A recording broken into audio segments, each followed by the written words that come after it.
모든 물질은 에너지로 만들어졌으며 에너지는 진동하는 파동입니다.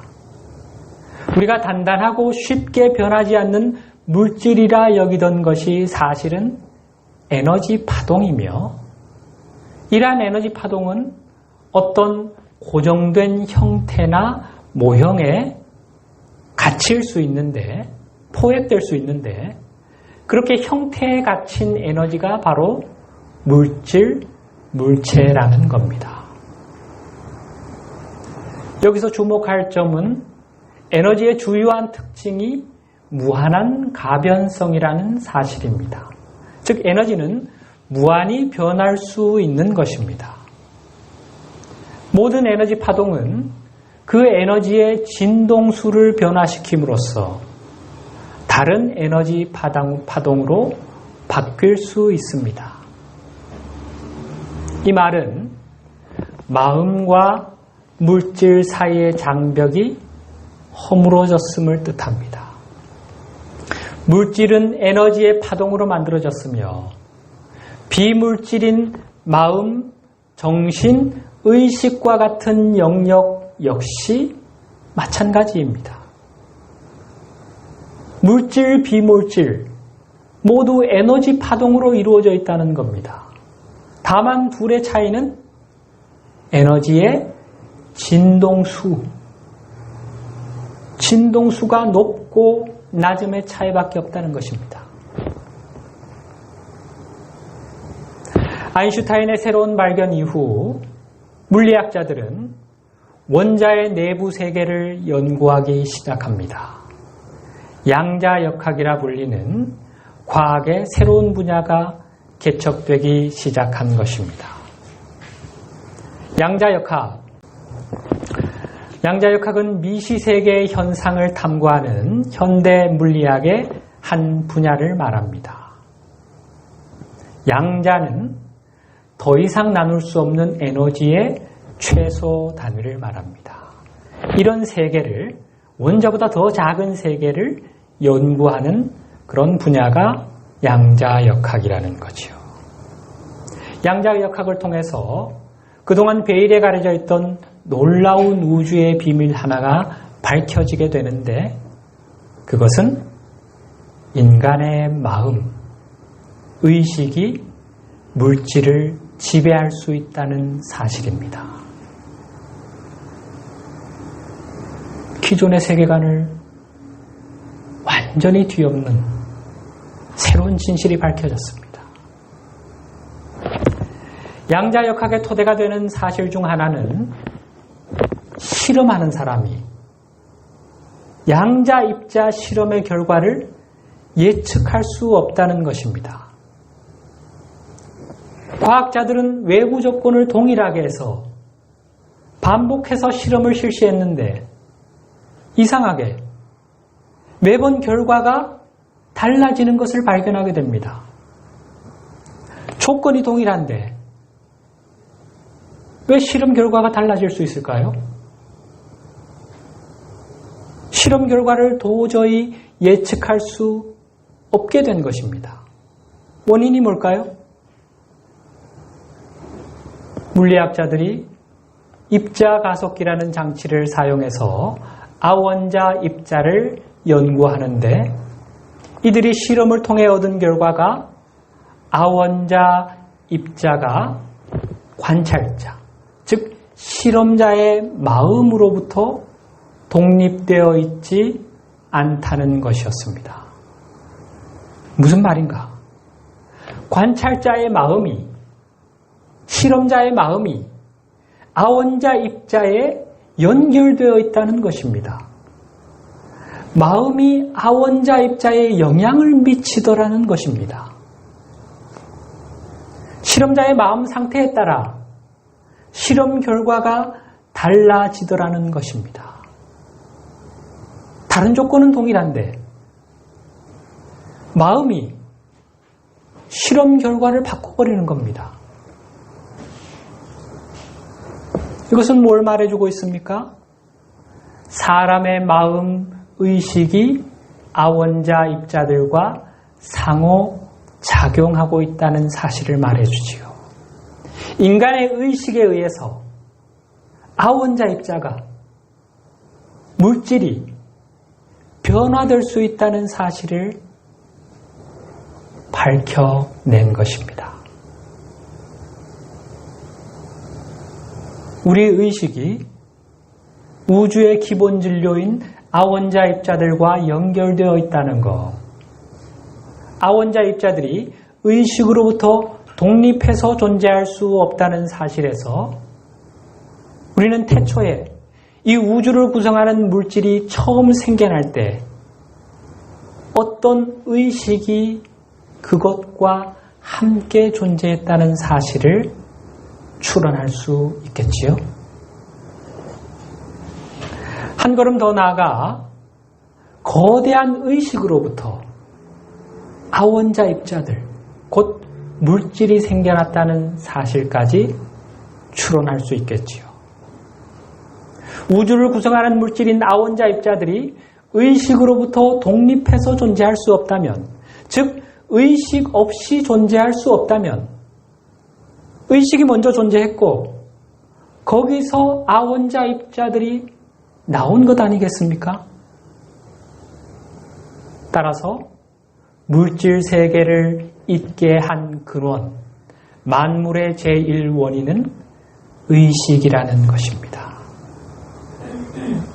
즉 어떤 위대한 의식이 빅뱅을 계획하고 실행했다는 것입니다. 인류는 이 의식, 세상을 창조하고 유지하는 이 위대한 의식을 가리켜 신이라 불러왔습니다. 우리는 그 신을 하나님이라 부르지요. 과학이 밝혀내고 있는 이러한 진실은 성경의 첫 구절이 진리임을 밝혀주고 있습니다. 화면으로 창세기 1장 1절이지요. 태초에 하나님이 천지를 창조하시니라. 아인슈타인의 새로운 발견을 계기로 시작된 양자역학이 신의 존재와 창조론을 증명하고 있는 것입니다. 태초에 물질 우주가 생겨나기 전에 하나님이, 즉 큰 마음, 자유의지와 자기인식 능력과 창조력을 지닌 위대한 의식이 천지를 창조하시니라. 우주 만물을 지으셨다.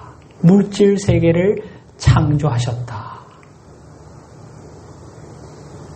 성경의 기록이 과학이 밝혀내고 있는 진실과 정확히 일치하지요. 이러한 우주의 이치가 과학에 의해서 밝혀지고 증명이 되었음에도 아직 많은 사람들이 기존의 세계관을 벗어나고 있지 못하다는 사실이 참 놀랍지 않습니까? 이미 밝혀진 진리들이 보편적인 세계관으로 자리 잡지 못하고 있는 겁니다. 새 진리를 담을 새 부대가 기존의 낡은 부대를 대체하지 못하고 있는 겁니다.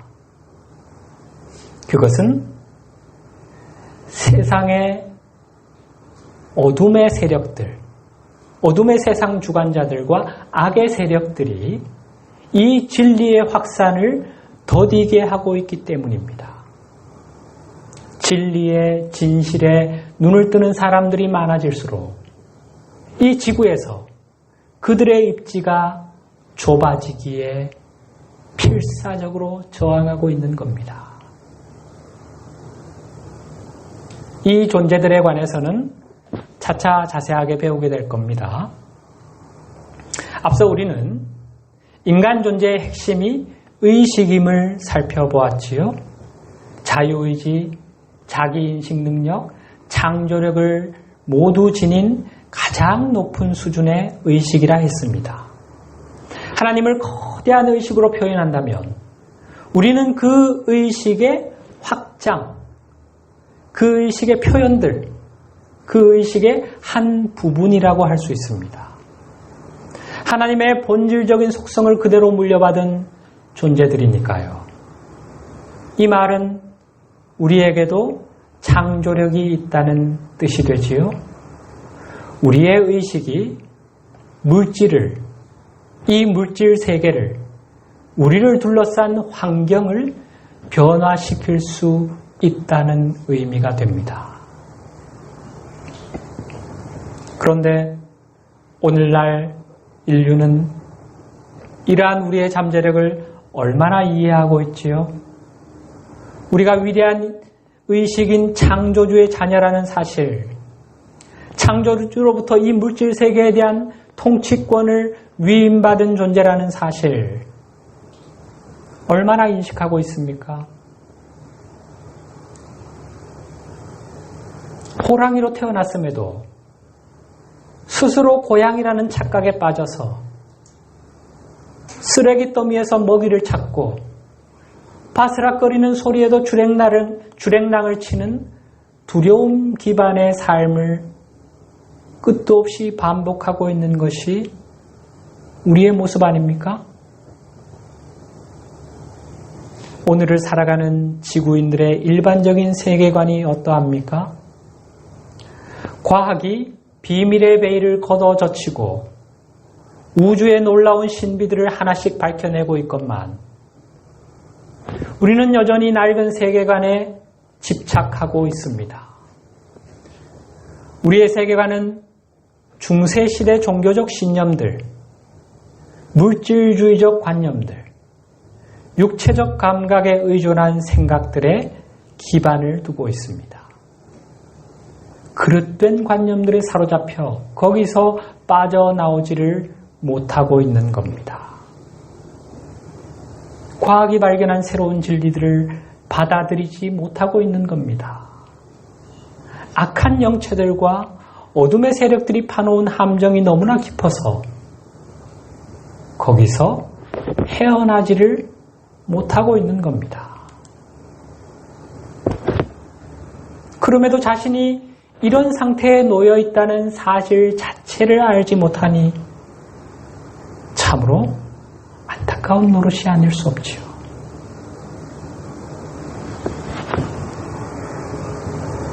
우리 내면의 힘, 아버지께로부터 부여받은 창조의 능력을 약화시키고 있는 그릇된 세계관의 구체적인 내용들을 잠시 정리를 해보십시다. 우리는 물질로 이루어진 세상에 살고 있다. 이 물질은 단단하며 영속성과 실체가 있다. 따라서 쉽게 바뀌지 않는다. 세상에 존재하는 모든 것은 물질로 이루어져 있으며 이 물질들은 각각 별개의 분리된 상태로 존재한다. 또 물질은 마음과도 분리되어 있다. 마음은 물질을 변화시킬 수 있는 능력이 없다. 오히려 물질 세계가 우리를 지배할 힘을 지니고 있으며 우리의 창조적인 능력에 많은 제약을 가하고 있다. 어떻습니까? 우리가 지금껏 지녀온 생각들 아닙니까? 여전히 벗어나지 못하고 있는 세계관 아닙니까? 이런 생각들 속에서 살아보니 어떻던가요? 삶이 고되고 힘들지 않던가요? 깊은 권태가 때때로 느껴지지 않던가요? 이런 건 이제 그만하고 싶어. 삶이 이런 거라면 더는 못하겠어. 이런 생각이 종종 들지 않던가요? 여전히 그 안에 머물러 있어야 할까요? 이런 그릇된 인식, 분리의식, 이원성 의식이 우리 내면의 힘을 약화시키고 있다는 사실을 깨달아야 합니다. 우리를 옥죄고 가두고 있는 것입니다. 에고가, 어둠의 세력들이 이런 세계관은 우리 인간을 외부의 물질계가 우리에게 보내주는 것을 수동적으로 받을 수밖에 없는 존재로 묘사합니다. 이런 관념들이 우리에게 심어주는 정체성은 나는 이 우주에서 먼지와 같구나. 티끌 같은 존재로구나. 힘없고 나약하고 연약한 문제투성이의 죄인으로구나. 신에게 결코 다가갈 수 없는, 감히 고개도 들 수 없는 존재, 운명의 희생자, 삶의 피해자. 이것이 나의 정체로구나. 이런 자아정체감은 우리로 하여금 패배감과 무력감에 젖어들게 하며 자신이 져야 할 책임을 상대와 세상에 떠넘기는 피해자 코스프레에 빠지게도 합니다. 우리 안에 하나님의 형상은 온데간데 없이 사라지고 내면의 힘은 깊은 잠에서 깨어날 기미를 보이지 않는 우리의 현실이 이러하지 않습니까?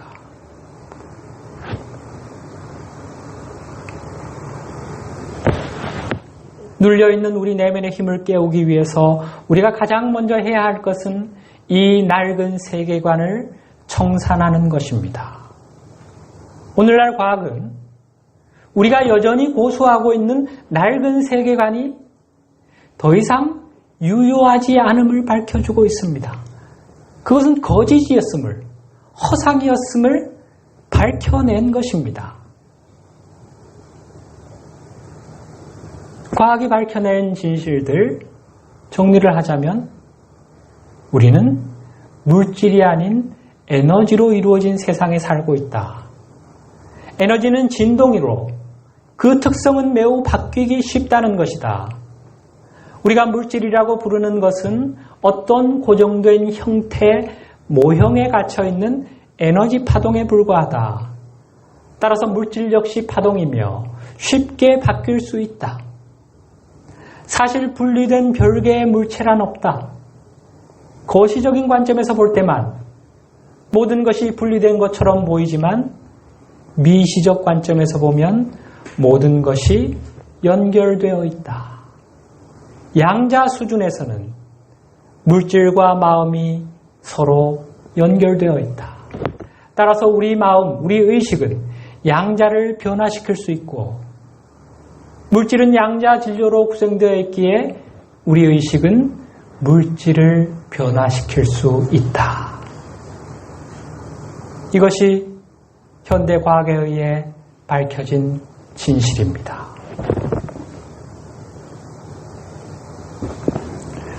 물질을 변화시킬 수 있는 의식의 잠재력을 현재는 우리가 사용하지 못하고 있지요.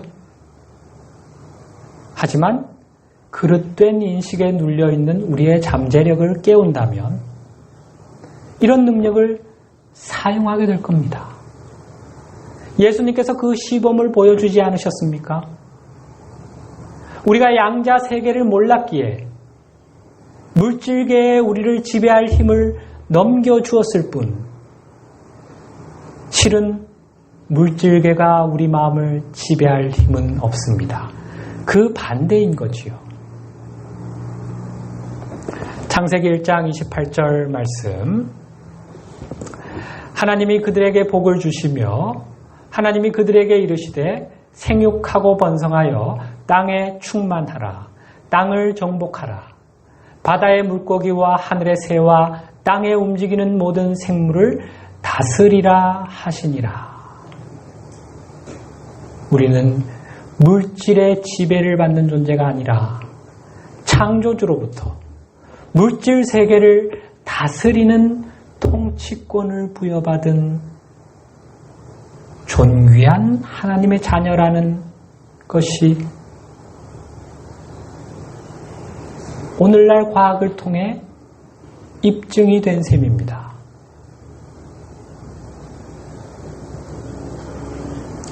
이제 낡은 세계관이 비워진 자리에 새롭게 들어설 세계관, 우리가 누구인지, 여기에 존재하는 이유가 무엇인지, 또 우리 내면의 힘이 어떤 것인지를 밝혀줄 새로운 세계관이 필요합니다. 그 내용은 이러합니다. 우리는 전체가 하나로 연결된 세상에 살고 있다.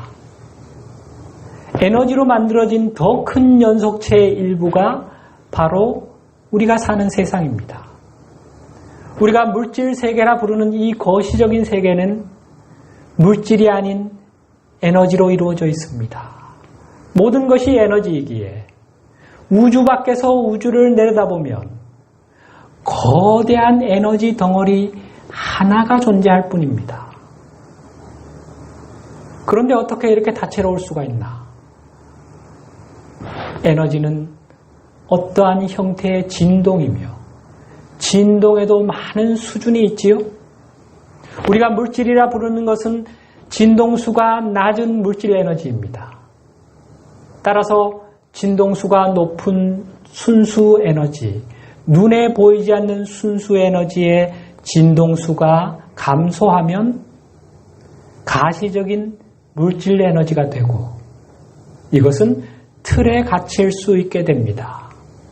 이렇게 틀에 갇힌 물질 에너지가 바로 우리가 고정되고 단단한 것으로 인식하는 물질입니다. 따라서 물질, 비물질의 차이는 에너지 진동수의 차이일 뿐. 그것을 구성하는 기본 진료는 같은 에너지라는 겁니다. 에너지의 진동수가 높아지면 비물질이 되는 것이고 낮아지면 물질이 되는 것이죠. 그리고 이런 변화가 그렇게 어렵지 않다는 거지요. 이런 관점에서 빅뱅을 설명하면 그것은 엄청난 양의 순수 에너지가 물질 에너지 수준으로 동시에 진동이 감소함으로써 물질 세계가 생겨나게 된 것입니다. 그러면 순수 에너지의 진동을 감소시킨 것이 뭘까요? 앞서 순수 에너지인 양자 진료에 영향을 미칠 수 있는 것, 의식이라고 했지요. 자유의지, 자기인식 능력, 창조력을 지닌 가장 높은 수준의 의식, 바로 우리가 창조주라 하나님이라 부르는 그 위대한 의식이 양자 진료의 진동수를 감소시켜 물질 에너지를 창조한 것입니다. 진동수만 다를 뿐 존재하는 모든 것은 에너지로 이루어져 있으며 따라서 모든 것은 하나로 연결되어 있다는 것, 그리고 하나님의 형상대로 지음받은 창조주의 의식을 지닌 우리 안에는 이 물질 세계를 변화시킬 수 있는 힘이 있다는 것, 이것이 우리가 새롭게 받아들여야 할 세계관입니다. 예수님께서 그토록 모두가 하나라 하신 뜻, 아버지께서 내 안에 계시고 내가 아버지 안에 거하며 너희가 내 안에 있고 내가 너희 안에 있다 하신 뜻, 하나님의 나라가 너희 안에 있다 하신 뜻, 내 이웃을 내 자신과 같이 사랑하라 하신 뜻, 원수도 사랑하라 하신 뜻, 조금은 이해가 가지요? 세상 모든 것이 하나로 연결되어 있다는 그런 주님의 의식을 엿볼 수 있는 말씀들이지요. 주님의 의식은 근본적으로 당시 사람들과는 전혀 다른 차원에 있었습니다. 근데 그 의식을 오늘날 우리가 이렇게 분석적으로 이해할 수 있게 된 것입니다. 그리고 그 의식을 내 안에서 성취해 가고 있는 겁니다. 또 주님께서 모든 제약을 극복한 온전한 의식을 통해 물질 세계를 자유자재로 변화시켰던 갖가지 이적들을 우리는 기억하지요. 그러면서 우리에게 너희는 이보다 더 큰 일도 할 수 있다 라고 하셨지요. 바로 오늘 우리를 향해 하신 말씀입니다.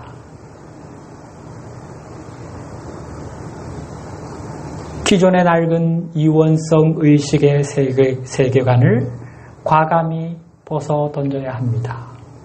그리고 세상이 하나로 연결되어 있다는 새로운 세계관의 기반 위에 우리는 하나님으로부터 세상을 다스릴 권한을 위임받은 하나님의 자녀라는 새 정체감을 형성해 나갈 수 있어야 합니다. 이것이 바로 우리를 하나님의 품, 아버지의 집으로 데려다 줄 수 있는 그리스도 의식을 향해 나아가는 첫걸음입니다.